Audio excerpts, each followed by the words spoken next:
सभी को यथा योग्य प्रेम प्रणाम। नौतन टेक्निकल पंडित चैनल को सब्सक्राइब करें, वीडियो को लाइक करें और वीडियो अच्छी लगे तो दोस्तों में शेयर करें। आइए सज्जनों, सभी को मेरा प्रणाम।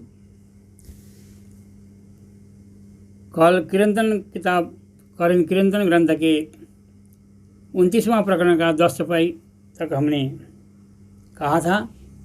आज 11वें चौपाई से शुरू करते हैं। कोई कहे अद्वैत के कारणे द्वैत खोजी पर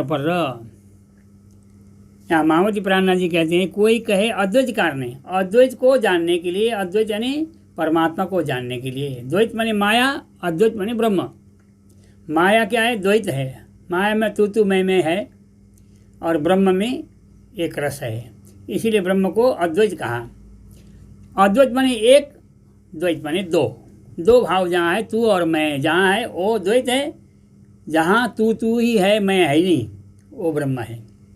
इसीलिए यहाँ कहते हैं कोई कहे अद्वैत के कारण द्वैत खोजी पर अद्वैत शब्द जो बोलिए तो सिर पड़े उतर। अद्वैत शब्द बोलने पर सिर उतर जाएगा। तो यहाँ महामती प्राणनाथ जी कहते हैं ये प्रसंग राजा जनक के यहाँ के प्रसंग कहते हैं। सिर पड़े उतरे का मतलब क्या है कि राजा जनक की सभा में ब्रह्मवादिनी गार्गी द्वारा बार बार अद्वैत शब्द सुनने की इच्छा की।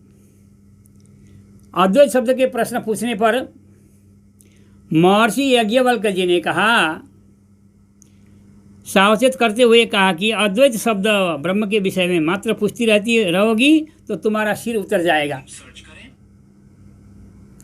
तुम्हारा सिर उतर जाएगा। महर्षि का कथन का तात्पर्य यह था कि परमात्मा के विषय में ही चर्चा करती रहोगी, समर्पण भाव नहीं होगा तो तुम्हारा सिर उतर जाएगा। लेकिन लोग नहीं समझे। उसके बाद लोगों ने कहा अद्वैत के शब्द बोलेंगे तो हमारा सिर उतर जाएगा, बोलना ही छोड़ दिया लोगों ने।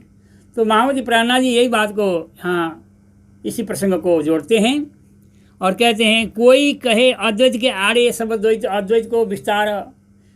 कोई कहे अद्वैत के आड़े सब द्वैत को विस्तार। अद्वैत बने परमात्मा के आड़े माया का विस्तार है। माया को पार करके परमात्मा को पाना लोगों के लिए संभव नहीं है, असंभव है। फिर भी असंभव को इंग्लिश में क्या कहते हैं? तो पॉसिबल। लेकिन पॉसिबल शब्द क्या बोलता है? I am possible. इम्पॉसिबल को बोलता है इम्पॉसिबल। लिखो और देखो उसमें आई एम पॉसिबल। अरे संभव है, मैं संभव हूँ, तो असंभव तो कोई है ही नहीं। लेकिन कोशिश न करे तो असंभव ही हो जाएगा। इसीलिए यहाँ महामती प्राणनाथ ने कहा कोई कहे अद्वैत के आड़े सब द्वैत को विस्तार। अद्वैत परमात्मा के आड़े माया का विस्तार है। छोड़ द्वैत आगे बचना कीने न कहो निर्धार। अद्वैत के वचन बोलने पर तो सिर उतर जाएगा, ऐसा सबको लगा, तो सिर उतरने का काम क्यों करें? इसीलिए लोगों ने अद्वैत के शब्द, अद्वैत की खोज करना ही छोड़ दिया। इसीलिए यहाँ कहते हैं कीने न कियो निर्धार। किसी ने भी ब्रह्म के विषय में निश्चय नहीं किया, आगे बढ़े नहीं कोई, क्योंकि आगे बढ़ने से सिर उतर जाएगा, डर हो गया सबको। इसीलिए सिर उतारना कोई चाहता नहीं है। यहाँ सिर उतारने का मतलब समर्पण भाव होना चाहिए। समर्पण भाव में अहंकार शून्य हो तो सिर उतर गया। सिर मतलब अहंकार, अहंकार उतरना मतलब सिर उतरना।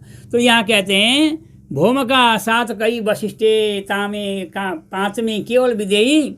छठी को शब्द ने निकसे तो सातवीं दृढ़ क्यों होई? भौम का वशिष्ठ ऋषि ने कहा, भौम का सप्तमी भूमिका की बात करी। 7 भूमिका। प्रथम भूमिका शुभेच्छा, दूजी सतवर्तमान, तीजो तनुमानसी, चौथो, इस तरह से एक करके 7वीं भूमिका की बात कही है। तो यहाँ महामती प्राणनाथ जी कहते छठी को शब्द ने निकसे। भौम का 7 कई वशिष्ठ ऋषि ने 7 भूमिका की बात करी और तामे 5वीं केवल विदेयी राजा जनक 5वीं भूमिका तक पहुँचे। छठी को तो शब्द ही नहीं निकलता है, 7वीं दृढ़ कैसे हो सकता है? इसलिए महामती प्राणनाथ जी कहते हैं 7वीं भूमिका पाँचवीं भूमिका में मुंह बंद हो जाता है, बोलती बंद हो जाती है। तो यहाँ सातवीं भूमिका कैसे दृढ़ हो सकती है? इसीलिए यहाँ कहते हैं ये भूमिका क्या क्या है, इसके बारे में ज्ञान की 7 भूमिकाएं बताई है। प्रथम भूमिका शुभेच्छा, दूसरा विचारणा, तीसरी भूमिका तनुमानसी अनासक्ति, चौथी भूमिका सत्वापत्ति मन शुद्धि एवं परमात्मा में तद्रूपता, पांचवी भूमिका असम शक्ति और सांसारिक संस्कारों के असंग एवं निर्विकल्प समाधि, छठी भूमिका है पदार्थ भावना। पदार्थ भावना कहते हैं बाह्याभ्यंतर स्वभाव से परे की भावना, तुरियगा आत्मभाव में निष्ठा होना। इस तरह से 7 प्रकार की भूमिका बताई है। इसलिए महामती प्राणनाथ जी कहते हैं पार वचन कहे कौन दूजा। अभी परे के वचन में दूजा कौन कह सकता भला? सर्वज्ञ को सब सूझे। सर्वज्ञ जो संपूर्ण जानने वाला गुरु होगा, सतगुरु, उनको सब सूझता है, सब समझते हैं। ये संशय भानु आत्म के जीव पर आत्मा बूझे। ये संशय को मिटाओ सज्जनों, जिसमें पर आत्म की बात समझ में आ जाए। परमहंस बिना कौन कहे? हे सज्जनों, परमहंस, जो परमहंस और परमहंस होते हैं, पहुँचे हुए संत जो परमात्मा के निकट में होने का अनुभव करते हैं, उनको कहते हैं परमहंस। तो परमहंस बिना कौन कहे? जिन तजे हैं 3 शरीर। 3 शरीर बने स्थूल सूक्ष्म कारण शरीर को नहीं छोड़ दिया है। महामती कहे महामती महादिशा धनी की। महामती प्राणनाथ जी कहते हैं धाम धनी परमात्मा राज्य महाराज की दिशा कौन सी है? अरे भाई, स्वप्न से आप अपना घर की दिशा बता सकते हो? स्वप्न में किसी ने पूछा आपसे, आपका जो मूल घर है जागृत अवस्था का, वो किस दिशा में है, किसी ने पूछा तो बता सकते हो?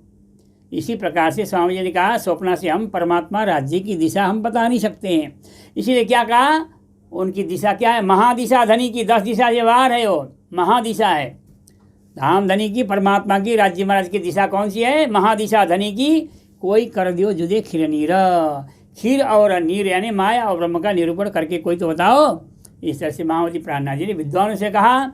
और विद्वान सूरत के जो विद्वान थे, गोवर्धन भाई, केशव भट्ट और कई विद्वान थे वहाँ, वेदांती थे, उनको समझाया, उनसे प्रश्न किया तो प्रश्न का जवाब वो नहीं दे सके।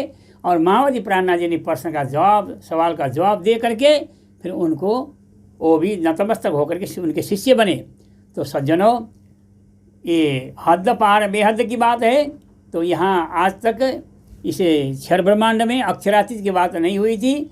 महामती प्राणनाथ जी ने अक्षर की अक्षरातीत की बात करके सबको बताया, उजागर कर दिया। तो ये बात, इन बातों के ऊपर ध्यान दें और उस परब्रह्म परमात्मा अक्षरातीत को जानें। इन्हीं शब्दों के साथ आज के प्रसंग को यहीं विराम देता हूँ।